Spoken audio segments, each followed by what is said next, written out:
রাহাত ছিল একদম সাধারণ একটা ছেলে। না ছিল দামি মোবাইল, না ছিল বড় কোনো সুযোগ, কিন্তু একটা জিনিস ছিল, একটা বড় স্বপ্ন। সে বলতো, আমি একদিন বড় কিছু করব। কিন্তু তার বন্ধুরা, তারা হাসত। কেউ বলতো, তুই বড় কিছু করবি, আর কেউ বলতো, আগে নিজের অবস্থা দেখ, তারপর স্বপ্ন দেখ। প্রথম প্রথম রাহাত খুব কষ্ট পেত। রাতে একা বসে ভাবত, হয়তো তারা ঠিকই বলছে, হয়তো আমি পারবো না।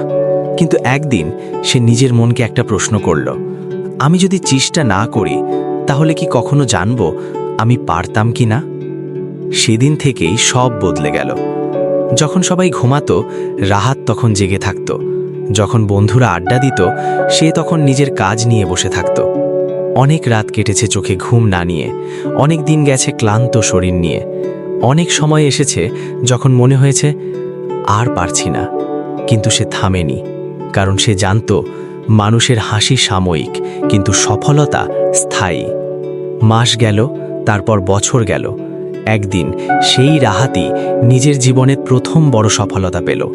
যে বন্ধুরা একসময় তাকে নিয়ে হাসত, আজ তারা অবাক হয়ে তাকিয়ে আছে।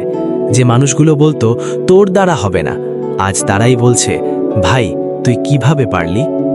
রাহাত তখন শুধু হেসে বলল, আমি থামিনি, তোমরা হাসছিলে, আর আমি কাজ করছিলাম।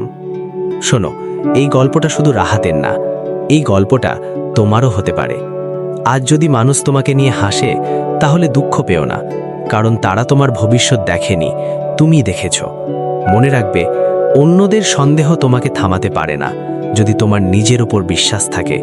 তাই আজ থেকে একটা সিদ্ধান্ত নাও, মানুষের কথা নয়, নিজের লক্ষ্য শুনবে। কাজ চালিয়ে যাও, চেষ্টা চালিয়ে যাও, আর নিজের স্বপ্নকে শক্ত করে ধরে রাখো। কারণ আজ তারা তোমাকে দেখে হাসছে, কিন্তু একদিন তোমার সফলতা দেখে তারাই তালি দেবে।